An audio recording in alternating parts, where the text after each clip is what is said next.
This is your spoiler warning. There will be spoilers for Apology Tour in this video. So if you don't want to see that, just keep swiping.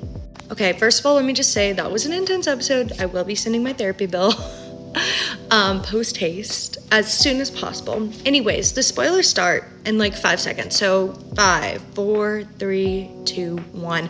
Great. Okay, so while I'm watching it, I'm thinking, because the opening scene is a perfect example of why Stolas and Blitz, they just are miscommunicating. They are miscommunicating because they both do this. They both hear something.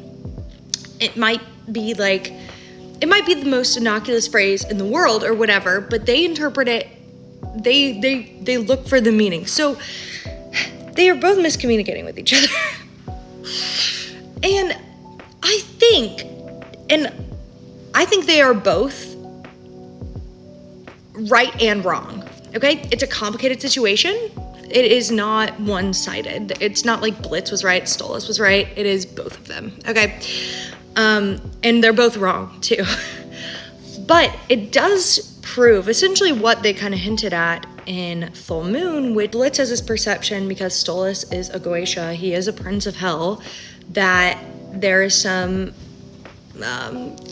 all sorts of things going on there, and that's why he can never love him. And it's been hinted at before, and I'm glad, like, essentially it was explicitly said. And in the moment in the opening pool scene where Blitz was like open and honest about his feelings, but then he was like, "Oh, is that what you fucking wanted to hear?"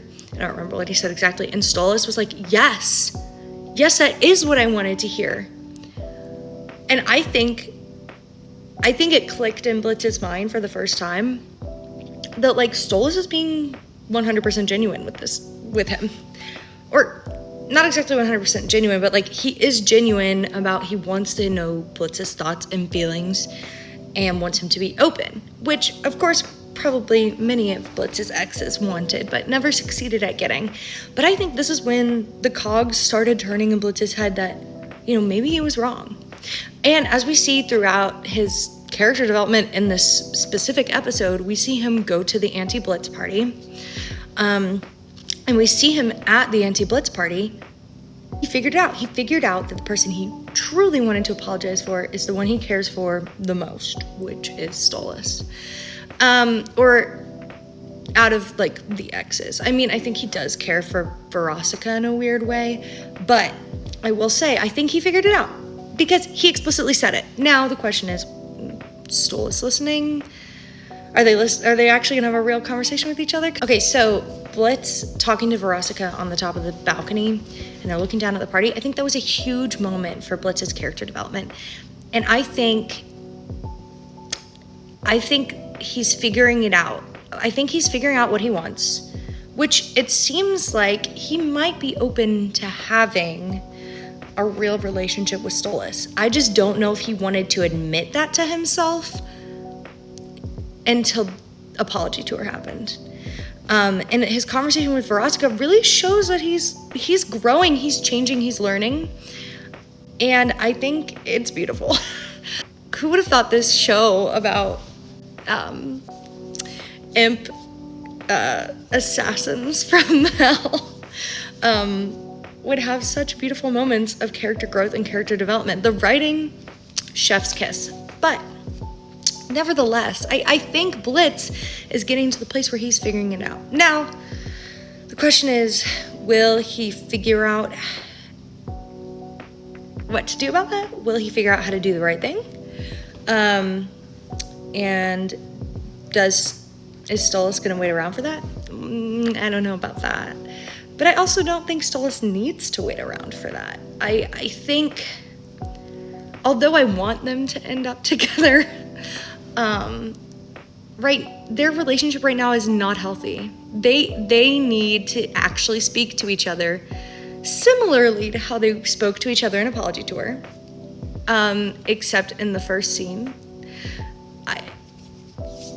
I think they both need to learn how to be open and honest with each other and not say, and like Stolas, oh my gosh, I do this too, but like Stolas always talks like around what he's saying. You know, in the whole example where he gave him the Osmodian crystal,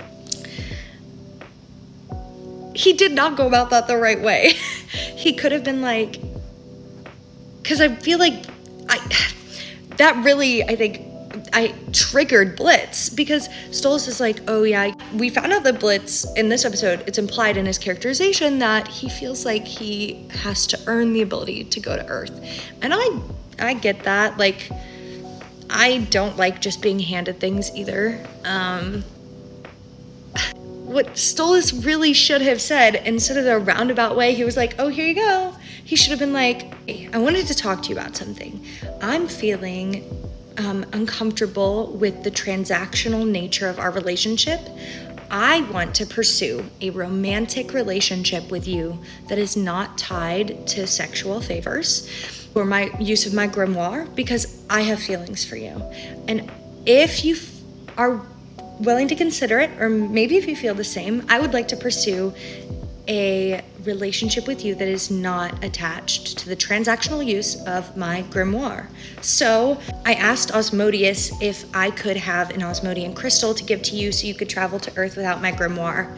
What do you think? Of course, Stolas can't actually say that, because they're both on their own separate character journeys, right? I mean, Stolas is not in the emotional place to have that conversation, given his past history of relationships with the toxic relationship he was with his ex-wife, and then the transactional relationship he has since had with Blitz. But the thing is they're both on their own separate character journeys. And like Stolas in tonight's episode was also going on his own character journey. He was not beating around the bush when he was like, I just want someone to care about me. And if that is not the most relatable thing, I'm a Stolas kin, okay? Me and Stolas, we get each other. But he's learning not to beat around the bush. He said it explicitly. He was also living his best life, although I do not like that random succubus incubus that was hitting Stolas up. Not just because I'm a Blitz and Stolas shipper, but it just gives me bad vibes. Anyways, they're both going on an amazing emotional character development growth journey together, and I'm really excited to see where the next episode takes us. I didn't realize that Blitz had not told Stolas about Stryker's first assassination attempt. I had just assumed they talked about it off camera, because I mean, Stolas was equally as shocked, obviously. But I think it was interesting that Blitz didn't tell Stolas, but I also think it was interesting that Stolas did say, hey, Blitz, you sound like Stryker. Because I don't know if Blitz had considered that.